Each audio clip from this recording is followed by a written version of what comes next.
bringing you some breakouts and sleepers for week 6 fantasy football. Last week, we called out T. Higgins and Garrett Wilson in this video, so hoping to bring some magic to this video again. Starting it off with my first breakout for this week, it is going to be Chris Olave for the New Orleans Saints. And you're going to say to me, well, Caleb, why are you banking on Chris Olave having a breakout with no Derek Carr? Great question from the audience members. The thing that I like about Chris Olave in this matchup versus Tampa Bay, I think they are going to get down. I think Tampa Bay, if we're looking at the line, especially with Spencer Rattler starting at QB, I'm excited for them to have to be passing the ball a ton. Now, banking on a rookie level quarterback that wasn't drafted in the top 3 rounds, that is definitely a little bit risky. So I understand that this is a risky breakout talk, but I do think this is a game where we're talking Chris Olave getting above 20 fantasy points this week, and I am banking on it. I'm telling you, I got a feeling, not only do we got the 2 Buckeye jerseys behind me, and I'm feeling the Buckeyes this weekend, but I am feeling Chris Olave as my first level breakout. Think they're going to have to be passing the ball enough that Chris Olave in this offense, have him as a top 22 wide receiver, but I just have this inkling feeling that that is low and that we're going to be looking at Chris Olave, especially I know he was dealing with a hamstring injury, but I'm not worried. Having Chris Olave as a breakout this week, I'm putting it down. My next guy that I believe is going to break out for fantasy football this week, it's going to be Chase Brown. And you could maybe argue to me that Chase Brown already has broken out based on his fantasy football production last 2 weeks. 16 fantasy points in week 5, 23 fantasy points in week 4 versus Carolina. And the part that I want to hear you guys talk about is, can we go more? Can we be talking about a 25-point fantasy football day for Chase Brown? Because Chase Brown, 40 and 33% snap shares the last 2 weeks. We love some Zach Moss.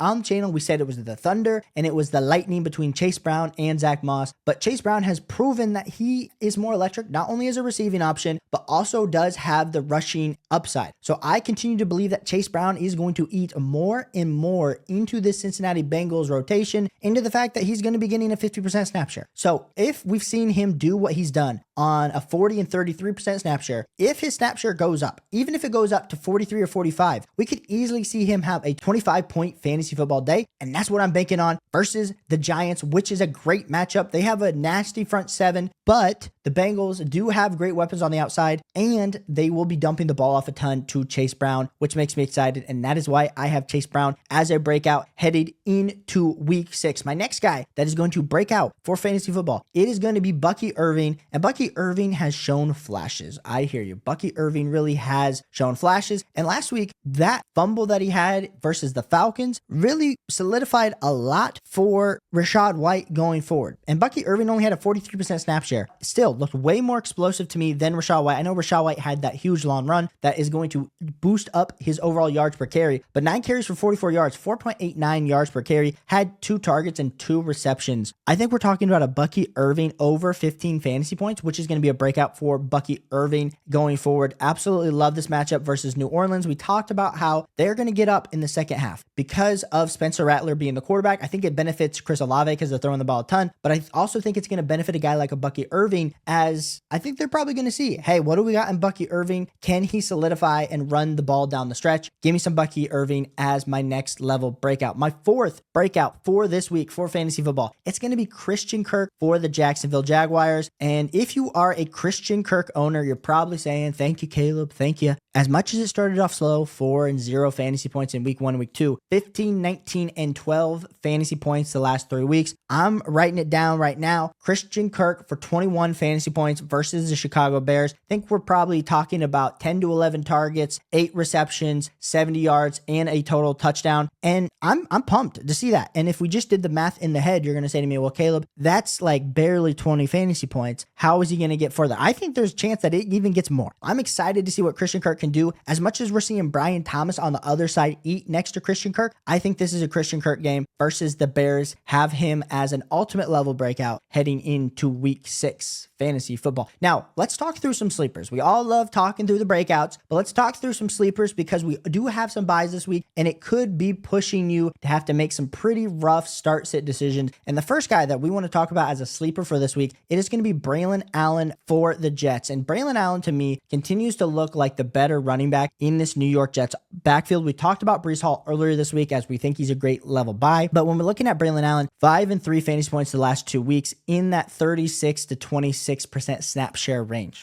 Now, not that Robert Saleh's firing is all of a sudden going to turn Braelon Allen into the second coming of Derrick Henry, but what I do think is going to happen is that this team is going to be playing with a little bit more fire, and especially if they're going to be getting in better game script games where they're going to have to run the ball, I think Braelon Allen and Breece Hall, of course, are going to perform better for fantasy football. Now, when we're seeing this matchup this week versus the Buffalo Bills, you're saying to me, well, Caleb, oh gosh, it's Josh Allen. Is this going to have to be a shootout? I don't think it's going to be a shootout. There's a chance that James Cook isn't going to play this week. Like I said, recording this on Wednesday. This video is coming out on Friday, so there's a chance that James Cook, we get a little bit better word on his injury level status. But if there's going to be no James Cook, it's pretty much Josh Allen or bust for this Buffalo Bills team. And can Josh Allen work his magic? And if he can't work his magic, this is going to lead to a heavy ground and pound attack for the New York Jets. So I think Braelon Allen is a great sleeper this week. You probably were debating starting him. I know if you're looking at rankings or anything like that, it's probably a little bit of a tough start sit decision. So ask me if you have any for Braelon Allen down below. But I do like Braelon Allen as a sleeper this week. My next sleeper for this week is going to be Alexander Mattison for the Las Vegas Raiders. And Alexander Mattison continues to get the snap shares that we like and the volume. The issue is he's playing for such a bad offense that none of it really matters, because last week versus Denver, he had a 57% snap share, 15 total attempts for 38 yards, 2.53 yards per carry. But the thing that we do like to see, he got 3 targets for 2 receptions for 23 yards. Now, if you're in a super desperate situation, Alexander Mattison, he is the lead running back for the Las Vegas Raiders. He's a super inefficient lead running back for the Las Vegas Raiders. So if you have Alexander Mattison, definitely be considering him as a sleeper. I like him as a sleeper this week, especially if you're desperate going up against the Pittsburgh Steelers. It's a tough matchup, tough defense. The Raiders are going to have the ball a ton. They're going to be down a ton, so they're going to have to pound the rock and throw short, and I think that benefits Alexander Mattison a ton. We move on to our next little bit of sleepers, and the next sleeper that we're going to talk about is going to be Jalen Tolbert for the Dallas Cowboys. And I saw one of my good buddies, Danny, over at the Fantasy Stock Exchange, actually started Jalen Tolbert last week. And dude, it paid off. 21 fantasy points. I didn't start Jalen Tolbert. Started him in one dynasty league, but that didn't count because I didn't really have a better option. And so for those that did start Jalen Tolbert, congratulations. 21 fantasy points, 89% snap share, 10 targets for 7 receptions, 87 yards, and 1 total touchdown.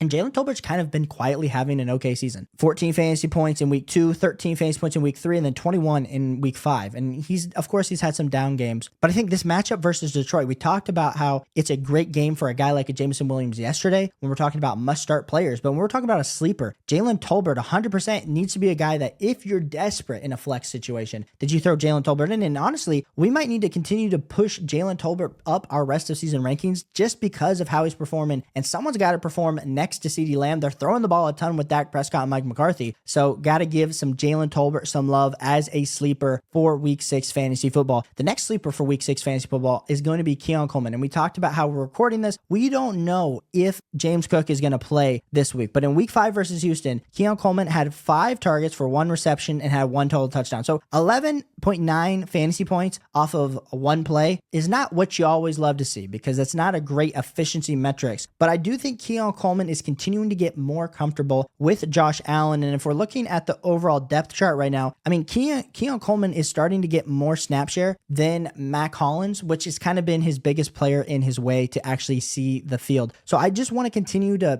if you're desperate and you want a sleeper, I do think Keon Coleman has some upside in this Jets matchup. I do think the Bills are going to get down early in this game, and they're going to have to throw the ball and rely on Superman antics from Josh Allen. So I do think Keon Coleman, he is a great sleeper candidate this week. And my last and final sleeper that we're going to be talking about, it's going to be Brenton Strange for the Jacksonville Jaguars. And I think the reason that I want to talk about Brenton Strange as a sleeper this week is because he got another touchdown in week 5 with 12 fantasy points, but we are still waiting to see if Evan Ingram is going to be playing. So we've talked about how this tight end landscape is super desolate, and Evan Ingram has been limited at the beginning of this week. Like we said, we're recording this on Wednesday, it's coming out Friday. So there's a chance that we get word that Evan Ingram is going to be playing, but even if Evan Ingram is playing, I think Brenton Strange still has some upside because of this matchup that they are going up against Chicago. I think Chicago is going to get up early. That's why yesterday I talked about how DeAndre Swift should be a must start for you, but I do think Evan Ingram and Brenton Strange, they definitely run some 12 personnel for the Jacksonville Jaguars, and I definitely think both can coincide this week, especially with how desperate you got to be at the tight end position. So if you like fantasy football, if you like winning, I'm answering every start sit question questions down below. We are going live tonight. We're going live on Saturday night. That is my goal, to answer and help you win your week 6 matchup and help you win a fantasy football championship. So if you haven't checked out these 2 videos, check out these 2 videos, and I'll catch you on the next one. Peace.